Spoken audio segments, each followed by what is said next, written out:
Good morning everyone. आज के इस वीडियो में हम लोग पढ़ने वाले हैं universal of gravitation. Universal of gravitation को हम न्यूटन्स लॉ ऑफ ग्रेविटेशन भी बोलते हैं। यहाँ पे जो यूनिवर्सल ऑफ ग्रेविटेशन होता क्या है, होल यूनिवर्स यानी यूनिवर्स में जितने भी ऑब्जेक्ट होते हैं सभी ऑब्जेक्ट एक दूसरे को क्या करते हैं, अट्रैक्ट करते हैं। जैसे अर्थ है तो अर्थ भी किसी भी ऑब्जेक्ट को अपने सेंटर की तरफ खींचता है, यानी कि अपने तरफ खींचता है। तो अर्थ की भी प्रॉपर्टीज होती है कि जो भी ऑब्जेक्ट होगा उस ऑब्जेक्ट को क्या करेगा, अपने तरफ खींचेगा। तो इसी तरह यूनिवर्स लॉ ऑफ ग्रेविटेशन में इस कॉन्सेप्ट के according every object attract to each other with a force, यानी कि हर ऑब्जेक्ट एक दूसरे को अट्रैक्ट करता है एक फोर्स के साथ। और फोर्स जो होता है directly proportional to the product of their masses and square of the distance between them is inversely proportional, यानी कि जो ग्रेविटेशन फोर्स होगा, यानी कि जो ऑब्जेक्ट होगा, ऑब्जेक्ट के बीच जो फोर्स लगते हैं वो फोर्स क्या होगा, डायरेक्टली प्रोपोर्शनल होगा किसके, जो ऑब्जेक्ट के या बॉडी के जो मास होंगे उनके डायरेक्टली प्रोपोर्शनल होता है, और उनके बीच का जो डिस्टेंस होता है उसके स्क्वायर के इनवर्सली प्रोपोर्शनल होता है। यही है आपका यूनिवर्सल ऑफ ग्रेविटेशन। यहाँ पे हमने दो ऑब्जेक्ट लिया है, फर्स्ट पार्ट लिया है ए एंड सेकंड बी, और इनके जो सेंटर है ए एंड बी के बीच जो सेंटर है, सेंटर के बीच का डिस्टेंस हमने स्मॉल आर से किया। क्लियर है? यहां पे हमने कंसीडर किया, let us consider the two object, first mass of the first object, यानी फर्स्ट ऑब्जेक्ट का मास हमने लिया है m1 और सेकंड ऑब्जेक्ट का मास लिया है m2। अब इनके बीच अगर जो यूनिवर्सल ऑफ ग्रेविटेशन की बात करते हैं तो उसमें क्या होता है कि in universe the every object attract to each other. तो यहाँ पे हमने दो ऑब्जेक्ट लिया है और दोनों ऑब्जेक्ट एक दूसरे को क्या कर रहे हैं, अट्रैक्ट कर रहे हैं, और उनके बीच का जो डिस्टेंस है वो हमने लिया है r। फर्स्ट ऑब्जेक्ट का मास m1 एंड सेकंड ऑब्जेक्ट का मास m2। अब यहां से जो डायरेक्शन ऑफ द फोर्स होगा, फोर्स का डायरेक्शन किधर होगा, तो ऑब्जेक्ट ए का जो फोर्स होगा कहां पे लगेगा, बी पर, और बी जो है, बी का जो डायरेक्शन ऑफ द फोर्स होगा ए पे, means force on A due to B, यानी ए पे जो है जो फोर्स लगेगा किसके कारण लगेगा, इस ऑब्जेक्ट यानी बी के, और बी पे जो फोर्स लगेगा वो किसके कारण लगेगा, ए पे। तो ए जो है बी पे फोर्स लगा रहा, बी ए पे, क्योंकि यही कॉन्सेप्ट होता है यूनिवर्सल ऑफ ग्रेविटेशन में कि every object attract to each other with a force and which is directly proportional to the product of their mass and square of the distance between them is inversely. तो इन object के बीच जो force है gravitation force या force of gravitation, तो force of gravitation यानी कि टू ऑब्जेक्ट m1 दूसरे का m2। अब जो इनके बीच एक फोर्स लगेगा जिसको फोर्स ऑफ ग्रेविटेशन बोलते हैं,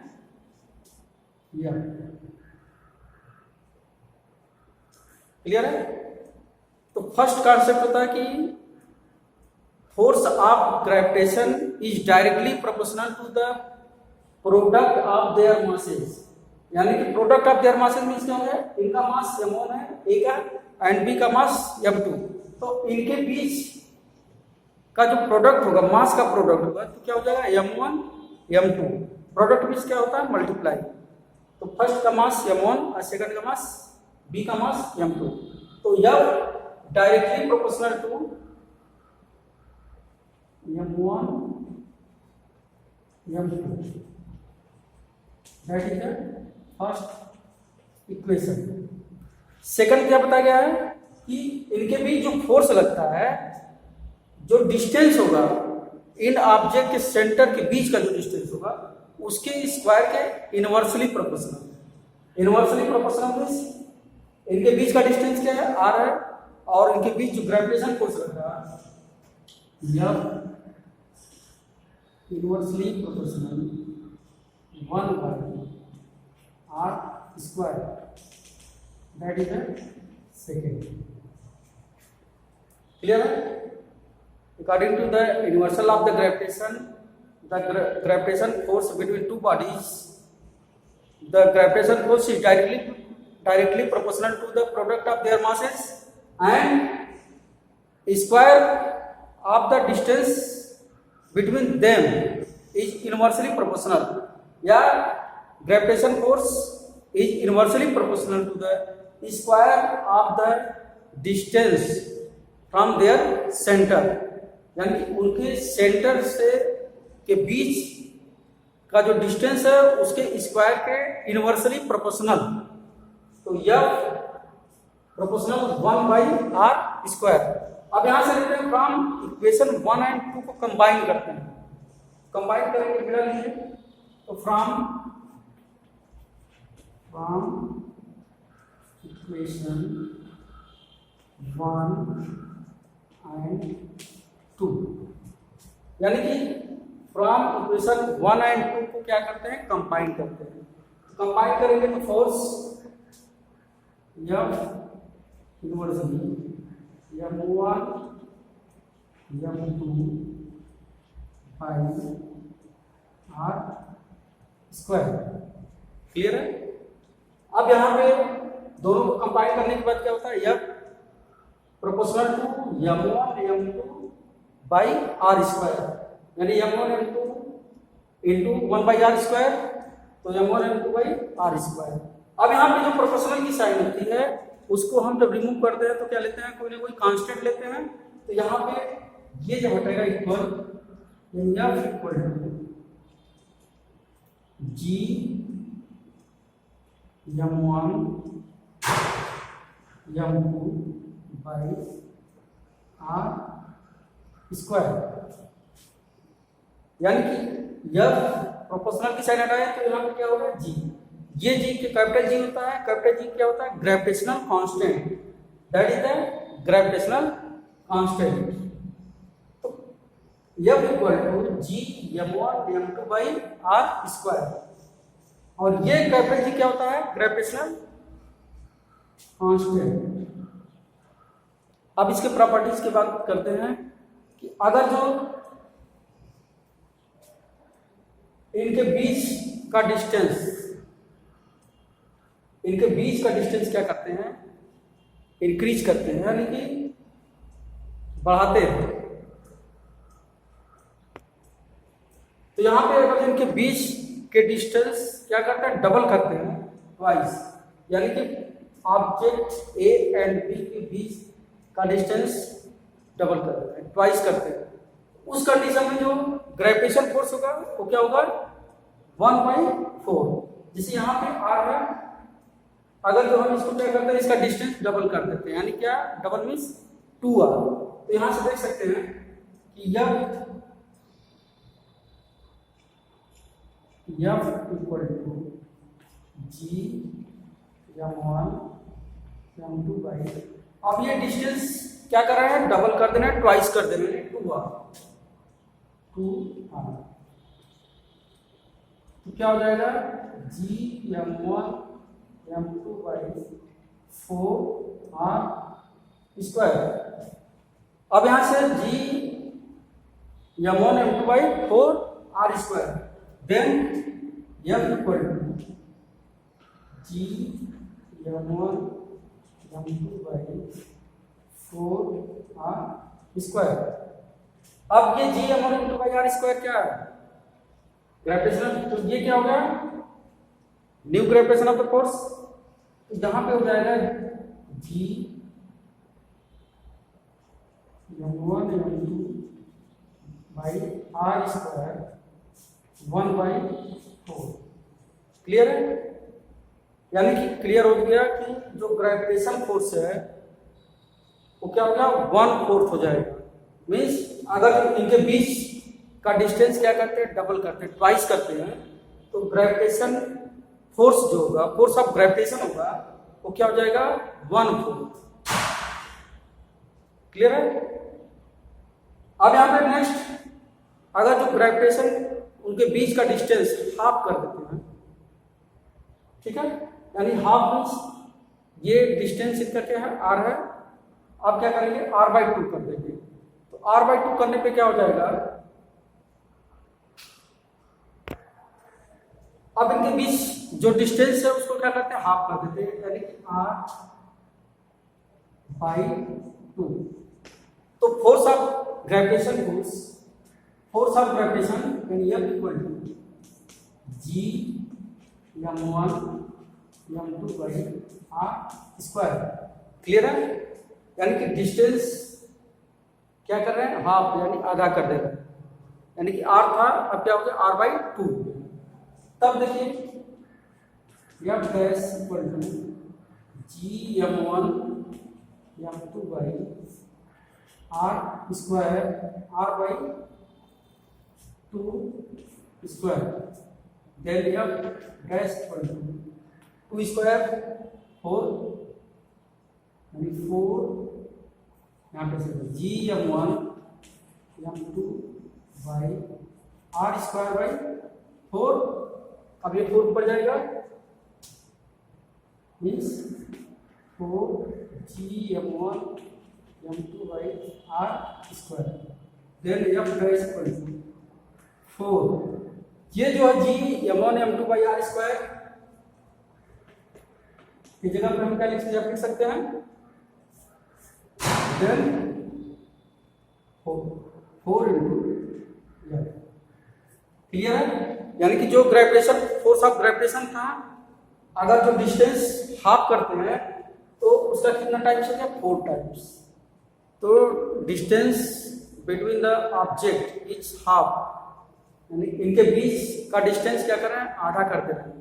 तो यहां से क्या हो जाएगा, जो ग्रेविटेशन ऑफ फोर्स होगा वो क्या हो जाएगा, पहले ग्रेविटेशन फोर्स जो था उसका 4 टाइम्स। क्लियर है? और यहां पे जो F proportional to 1/r square, F proportional to 1/r square. ठीक है? तो यहां पे जो ग्रेविटेशन फोर्स होगा स्क्वायर,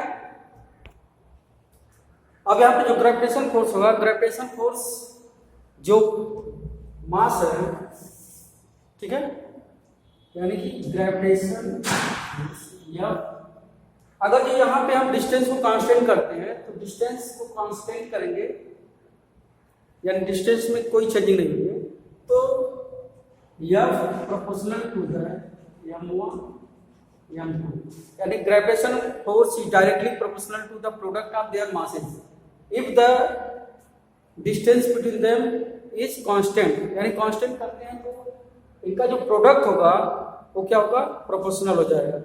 अब यहां से फर्स्ट कंडीशन ही होता है, अगर जो एक ऑब्जेक्ट का मास डबल कर दिया जाए, ट्वाइस कर दिया जाए, यानी कि m1 F equal to G(m1 m2/r square, r को कांस्टेंट करते हैं। यहां पे अगर एक ऑब्जेक्ट जो मास, उसका मास क्या है, ट्वाइस कर दे रहे हैं, तो ग्रेविटेशन फोर्स भी क्या होगा, ट्वाइस। ठीक है? यानी m की जगह पे हम m1 की जगह कितना लिख सकते हैं, 2m, तो ग्रेविटेशन फोर्स क्या हो जाएगा, ट्वाइस हो जाएगा। नेक्स्ट, अगर जो इन दोनों के मास ट्वाइस कर रहे हैं तो force of gravitation is 4 times of their masses, यानी F इक्वल टू या क्या हो जाएगा इज 4 टाइम्स।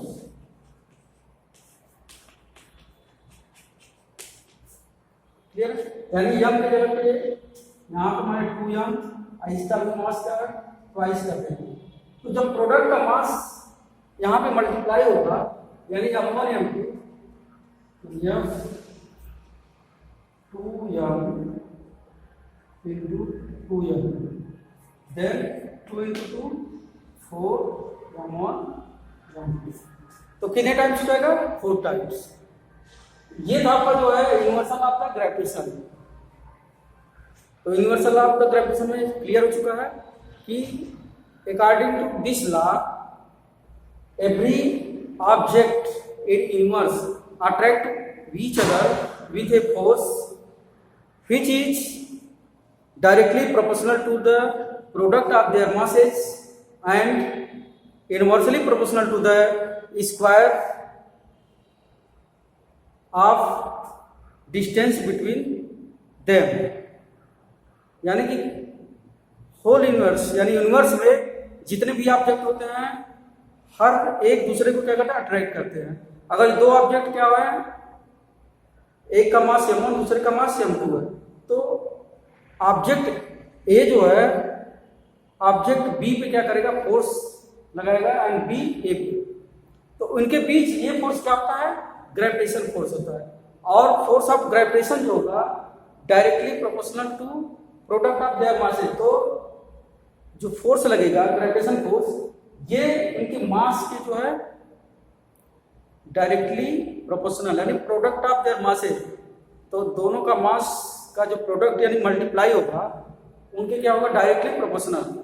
और सेकंड क्या है कि इनके बीच का जो डिस्टेंस होगा, डिस्टेंस कहां से लेंगे? फ्रॉम देयर सेंटर, यानी इनके सेंटर से जो डिस्टेंस होगा उससे क्या होगा? Inversely proportional. इसको हम तो क्या बोलते हैं? इनवर्स स्क्वायर रूल भी बोलते हैं। यानी यह इनवर्सली प्रोपोर्शनल 1/r²। तो ये कॉन्सेप्ट यानी इसको हम ये भी बोलते हैं इनवर्स स्क्वायर रूल भी बोलते हैं। तो ये आपका था यूनिवर्सल ऑफ ग्रेविटेशन। क्लियर है? फिर मिलते हैं नेक्स्ट वीडियो में नेक्स्ट टॉपिक के साथ। Thank you.